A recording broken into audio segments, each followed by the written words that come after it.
kandi kudakoresha ibintu nibyo bituma tubura abantu.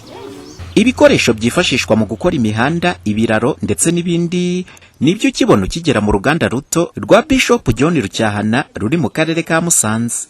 Bimwe muri ibyo bikoresho ngo bihamaze amezi 6, ibindi bikaba bihamaze umwaka urenga. Bishop Rucyahana avuga ko kuba ibikoresho bimaze igihe kinini muri uru ruganda atari uko bidakenewe, ahubwo nuko ababikoresha barenga bakajya kubigurira mu tundi turere nyamara biri hafi.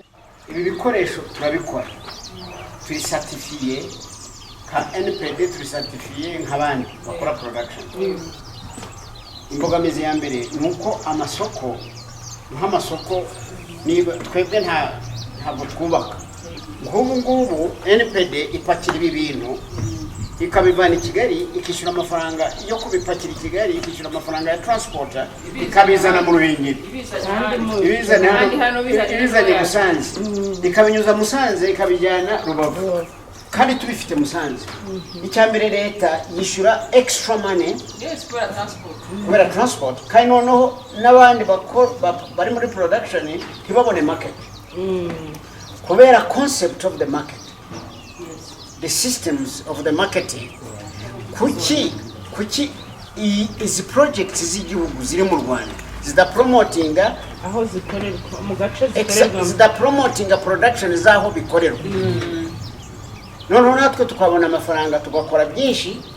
Mu gihe ibi bikoresho harimo n'ibyakifashishwa mu kuyobora amazi bikomeje kubura isoko, niko abaturage batuye mu murenge wa Gacaca mu kagari ka Gakoro bavuga ko kuba amazi atagira inzira acamo ari byo bikomeje gutuma basenyera mu bihe by'imvura. Aya mazi yuko bataje ngo bishure uyu muyoboro wa hano ku muhanda, aha amazi garanyura ngo bababarire bahave bahacikiraro batambuke, hakaba amazi ganyura baraho banyuraza. Rero urukumva ni bagabo make gari gusatira abantu, bakapima amazi aho ayanyiza ko bariho bashakira umuyoboro, bakishura abaturage bakawukora magaze bakabimira.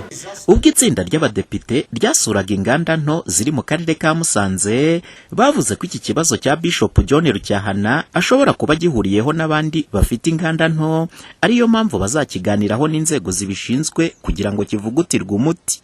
Ni mu gihe ubwo twakoraga iyi nkuru bize zifashishwa mu gukora ibiraro zigera ku 200,000 zari zaramaze kwangirika bitewe nuko zabuze kigura. Umuhoza Honore, Flash TV, mu karere ka Musanze mu majyaruguru y'u Rwanda.